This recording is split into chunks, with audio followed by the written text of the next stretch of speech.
live stream lounge here at Project NOSH Brooklyn, and I'm Ray Latif. I'm with John Craven. We're from BevNet, and we're here with Paula Grant. Hi, everybody. Who is the founder and CEO of Flood Creative, which is a design and branding firm based in Nyack, New York. Yes. Paula, we've known each other for a while. You've worked on some pretty iconic brands, including Fuse and NOSH. Now you're working with Core Water and Body Armor. Yes. Can you tell us about what Flood Creative does, what you guys specialize in, and some of the brands that you're working with now? Yes. So we work across all brands, both beverage and food, and I think coming out of today, it was really interesting to hear Mark and Paula and talk about the crossover between beverage and entrepreneurial food brands. Coming from the design side, we also see a lot of similarities in how you get to market, how you stand out on shelf. So it's a nice crossover, and what we try to do is not only for bigger companies, but certainly for the entrepreneurial set that is here, is help them stand out on shelf, clearly communicate, and give them all the branding support that they need to launch their brands. It's really important because Yes. I think on the beverage side, it's 3 seconds that people have to decide if they're going to pick something up or not. On the food side, is it pretty similar? I think so. I think maybe they're spending a little bit more time, but it still is an impulse buy quite a few times. There's a little bit more surface on food packaging sometimes to communicate a little bit more on boxes and things like that. But it really is, people are looking for innovation, and they read the cover.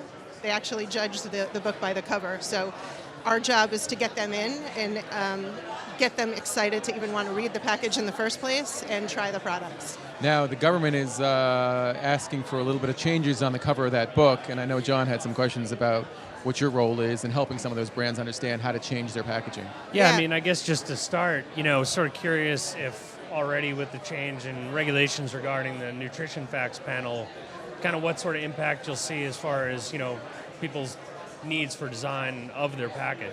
Right. Well, I think one of the things we learned today about 245 billion people have diabetes. Right. One of the great... I think you mean million. Huh? Million, not billion. Billion. Oh, Yeah. million. Yeah. Sorry. That was funny. There's lots of billions in there. Lots of billions, yeah. Just diabetes and sugar and fat and what we're eating, and the new nutrition facts are actually part of the trend of being totally transparent, right? So we know what our serving size is, we know how many calories there are. It's interesting from our point of view of the kinds of companies that are embracing it versus trying to put it off. I think, if the products are standing on the fact that they're really well made and actually low in calories, they're embracing that change. And it's certainly, it's affecting everything. It's affecting some of the bigger companies that we work on, and the smaller companies, as far as the good products that they have, they want to put all the information on the front, and they want to be clearer about it. So I think it's making everyone move in the right direction. Now, in terms of sort of the label callouts that everyone seems to be adopting or adding to their packaging, depending on if they are certainly organic, gluten-free, kosher, vegan, non-GMO. I mean, there's so many different things you can put on your package these days. What are some of the ones that are really important to put on the front of your package, and the ones that are really resonating with consumers at this point?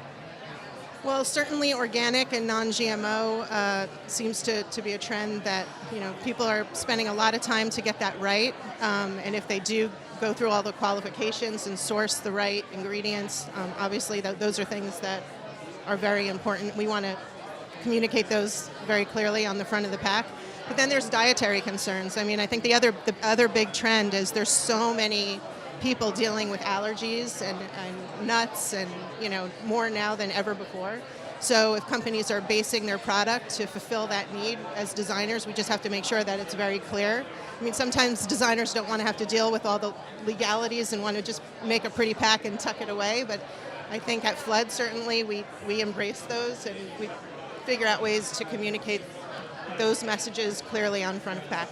Yeah, one of the things I've noticed, particularly you mentioned organic, I've seen a few different brands go beyond just the button, the USDA button, and really call out organic at the top of the label, or at least in bold font, bolder than they had been before. Is that something that you're seeing as a trend happening, or is that something you're advocating?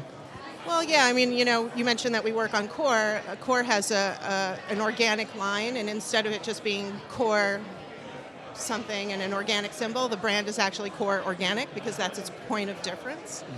So certainly working the name, it's really just trying to get a consumer to understand what the product is straight away. And we go back to the 3 seconds. Right. So if organic is really a point of difference for a product, then of course we either make it look organic by putting organic visual cues in there, or say it as loud as we possibly can. What's an organic visual cue?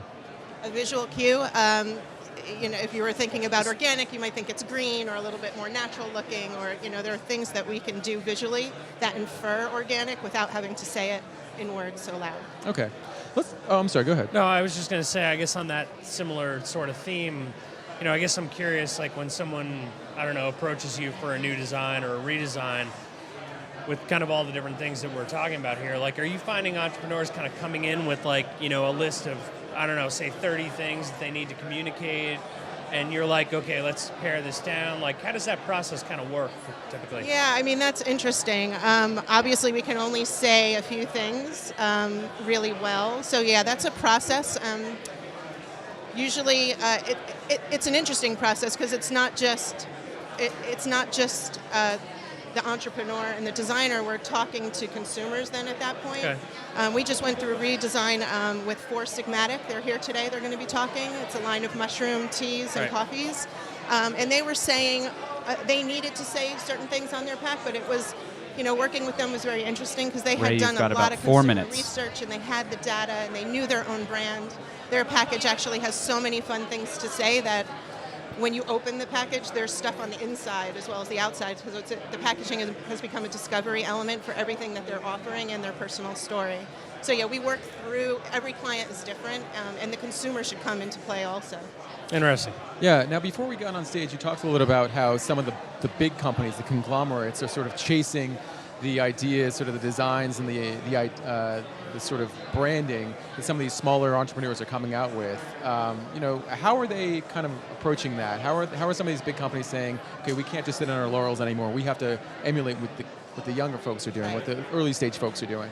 Well, we've seen it, right? We've seen much to the point that was made upstairs of, the big companies trying to acquire the small.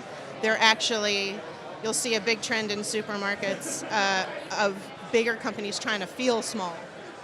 So they're either sub-branding or they're creating packaging that looks like a smaller entrepreneurial company. I don't know if consumers necessarily buy into it because it's still the big company name on the back. Right. But certainly they're giving it a go, and I do think like as they start to reformulate themselves and put more quality control into their own products, the only way to really communicate that to a consumer is to visually look different. So if they're doing their own reformulations, they kind of have to, people won't just buy into the same package with a call out. They have to look and feel different. So the bigger companies are trying to look smaller. Smaller is where it's at. Yeah, for sure. All right, you've been doing this for a long time. Yes. You still look very young, but you've been doing this for a long time.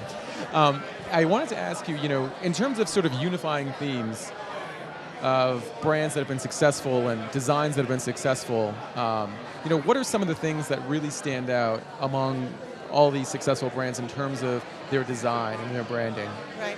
That's interesting. So I think a lot of what happens we work with a lot of entrepreneurs again.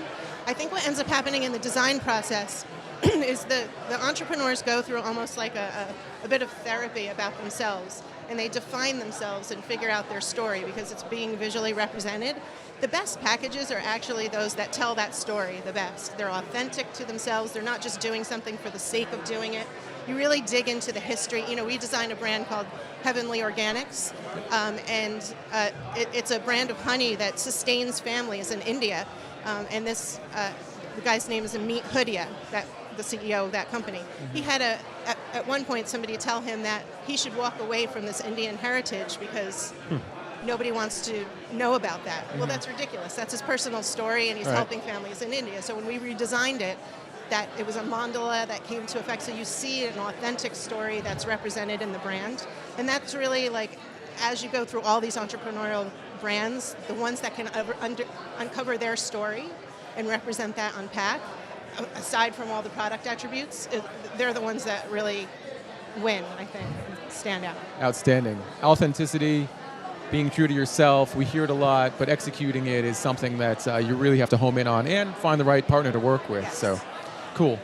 See things from up high, right? See things from up high. All right, Paula, that's all the time we have, but thanks so much for being with us. This is fantastic. Paula Grant from Flood Creative. I really appreciate the sponsorship of the Livestream Lounge. Thank you, and thank you for this event. This is the most amazing space. You hear that? I am having the If you're best not time here, ever. you're missing out. This is really well done. Thank you. Fantastic. Thanks so much. Thanks. All right, I can take your mic. And